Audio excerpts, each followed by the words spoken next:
Сәлем достар, сіздер қазақ кино арнасындасыз. Бүгін мен сіздерге Аңшы атты экшн триллер фильмін түсіндіріп беремін. Фильм бай әйел Афинаның элиталық достарымен топтық жатта қалжыңдасып отырған сәтінен басталады. Афина жақын арада олар сарайда жексұрын адамдарды аулап бой жазатынын айтады. Алайда достары мұндай сөздерді мәтін арқылы жазбауын сұрайды. Себебі чаттарып кетсе, бәрі үлкен қиындыққа тап болуы мүмкін.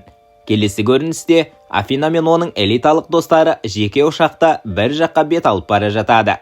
Солардың бірі Ричард. Бортсерікпен сөйлесіп, уылдырық жегенін мақтана айтады. Бортсерік оған шампан құйып жатқанда, кенеттен кабинада есі кіресілі шығасылы, есірткі әсерінде жүргендей алып денелі ер адам пайда болады. Алып жігіт не болып жатқанын, неге мұнда екенін түсінбей бәрін шошытады. Сол сәтте бір қарт өзін дәрігермін деп таныстырып, оған жатуын сұрайды. Алып жігіт келіседі. Бірақ күтпеген жерден әлгі қарт оның тамағына қаламмен сұғып алады.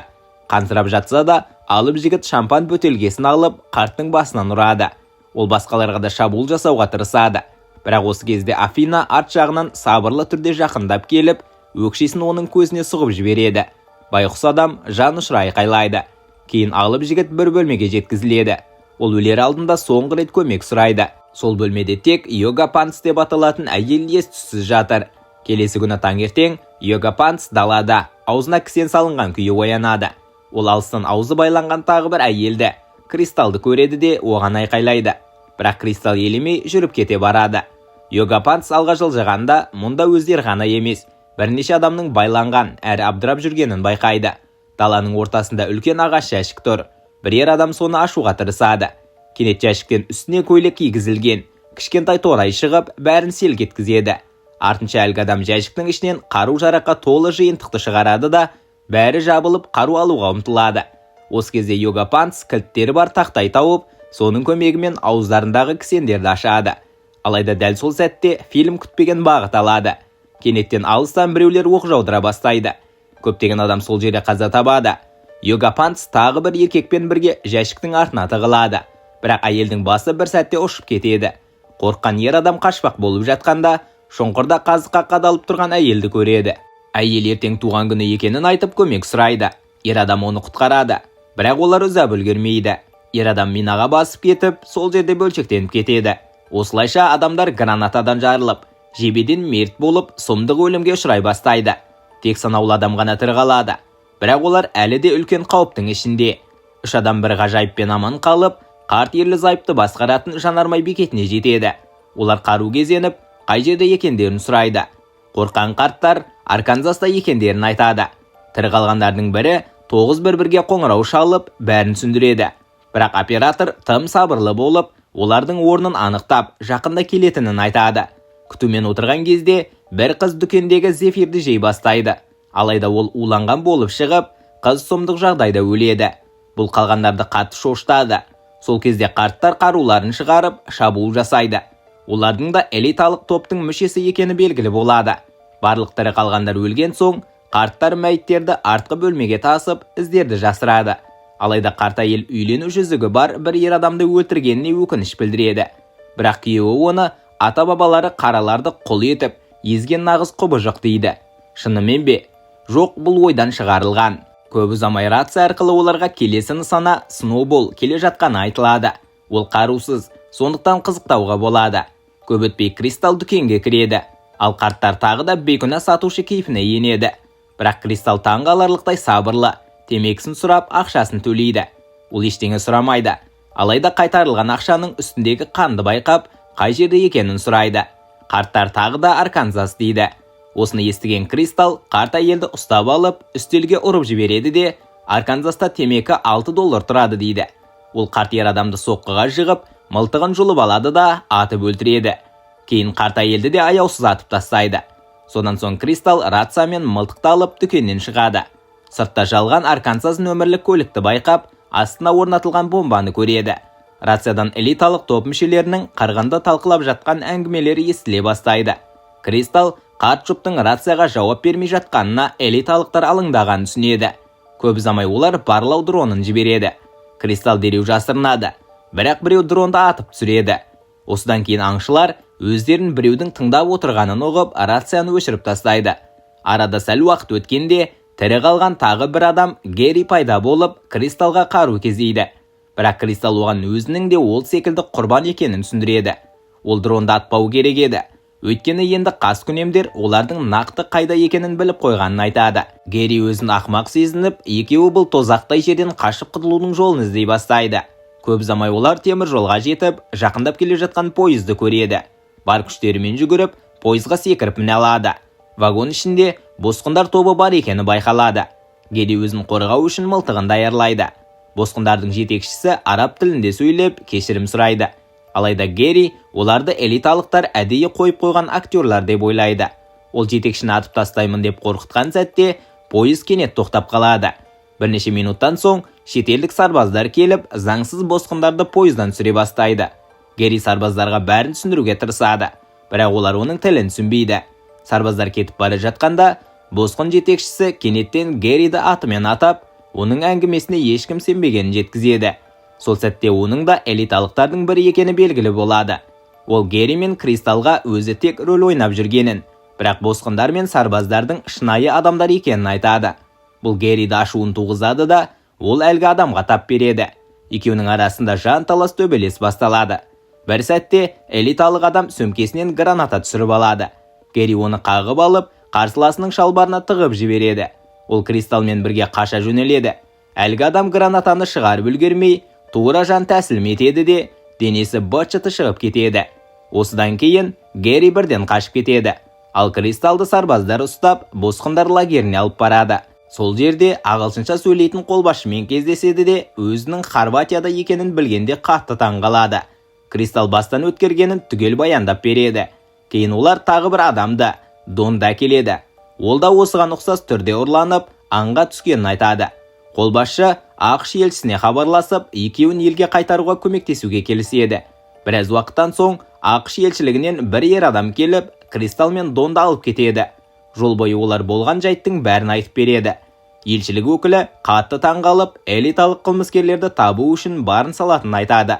Алайда кенеттен ол неге дәл осы адамдарды ұрлаған? Демек, олар өмірінде бірдеңе бүлдірген шығар деп күмән келтіреді. Дон ешқашан жамандық жасамағанын айтып ақталады. Дәл осы сәтте Кристал кенеттен елшілік өкілін аяғымен көліктен теуіп шығарып, артқа шегініп үстінен бірнеше рет басып өлтіреді. Дон қатты шошып, бізді құтқаратын адамды өлтірдің деп айқайлайды. Бірақ Кристал көліктің жүк салғышын ашқанда, ішінен Герридің мәйіті шығады. Бұл әлгі елші де элиталықтардың бірі болғанының дәлелі еді. Жүк салғыштан олар элиталықтардың жасырын базасының картасында табады. Екеуі сол жерге барып, қылмыскерлермен бетпе-бет кездесуге бел буады. Осы кезде олар фильмнің басындағы торайды қайта көреді де, оны да өздерімен бірге алып кетеді. Келесі көрініс түнгі уақытта орналасқан бункерге ұқсас ғимаратта өтеді. Онда элиталықтар саясат, климаттың өзгеруі, житсті емдеу және басқа да өзекті мәселелерді талқылап отыр. Барлығы да қайырымдылық істермен айналысып, әлемді жақсы жаққа өзгерткісі келетіндей әсер қалдырады. Өз қауіпсіздіктері үшін олар айлар бойы жаттықтырған тәжірибелі ардагер сержант Тейлді жалдаған. Көп ұзамай Ричард сыртқа дәрет сындыруға шығады. Сол сәтте Дон қолында торайымен келіп, оның өзінікі емес пе деп сұрайды. Ричардтың назары басқаға ауғанда, Кристал артынан білдіртпей келіп, оның тамағын кесіп жібереді. Камера қайтадан бункерге оралады. Элиталықтар дыбыс естіп, қаруларын алып дайындалады. Бір нәрсе жоғарыдан көрінгенде, олар дереу оқ жаудырады. Бірақ ол жай ғана торай болып шығады.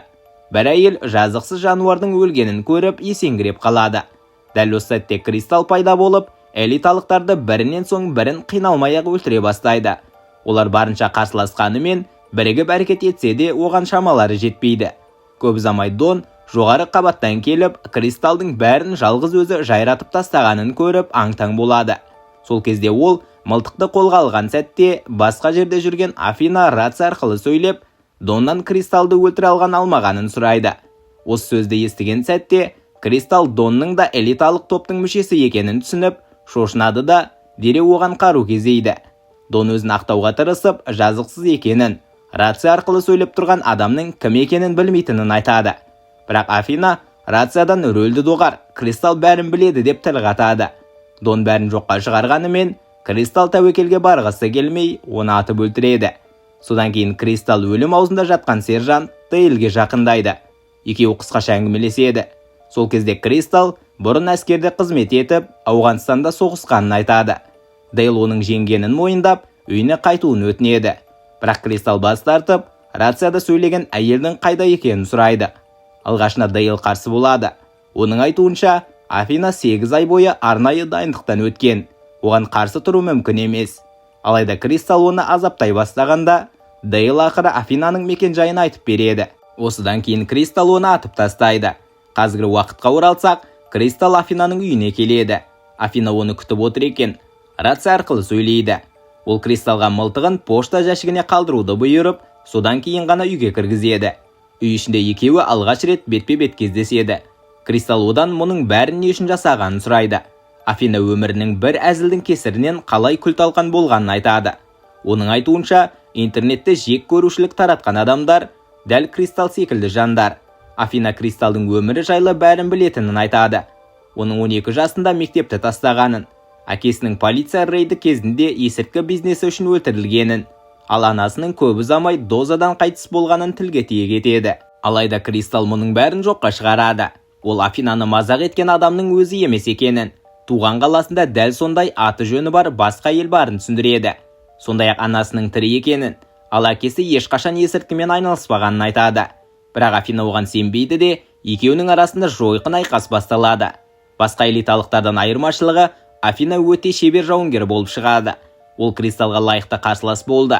Ұзақ әрі қатыгез төбелес барысында Афина блендердің жүзін пайдаланып Кристалды жарақаттайды. Дегенмен Кристал берілмейді.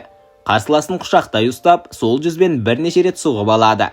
Қанға боялып титықтаған екеуі еденге жатып, сол сәтте Кристал өзінің Сноубол деген лақап аты жайлы сұрайды. Афина бұл атты Джордж Оруэллдің Animal Farm кітабынан алғанын айтады. Онда Сноубол есімді шошқа кейіпкер бар екен. Кристал болса, Сноубол әлемді жақсартқысы келген идеалист болғанын, сол үшін өзгелер оны жалаға қалдырғанын айтады. Оның ойынша, бұл ат Афинаға көбірек жараса керек. Мұны естіген Афина Кристалдың сол кітапты оқығанына таң қалып, оның кім екенін шын айтуын сұрайды. Кристал тағы да элиталықтардың қателескенін, өзге адамды ұрлап кеткенін растайды. Көп ұзамай Афина жан тапсырады. Ал Кристал орнынан тұрып, жараларын таңады. Ол Афинаның гардеробынан әдемі көйлек киіп, оның итімен бірге сарайдан шығады. Сыртта тұрған жеке ұшаққа отырып, Кристал ұшқышқа олардың қожайындары өлгенін айтып, өзін үйіне жеткізуді сұрайды. Ұшқыш үрейлене отырып келіседі. Фильм соңында Кристал ең басында көрінген бортсерікпен қатар отырып, уылдырық пен шампанды бірге ішіп отырады. Фильм осымен аяқталды. Көргендеріңізге көптен көп рахмет.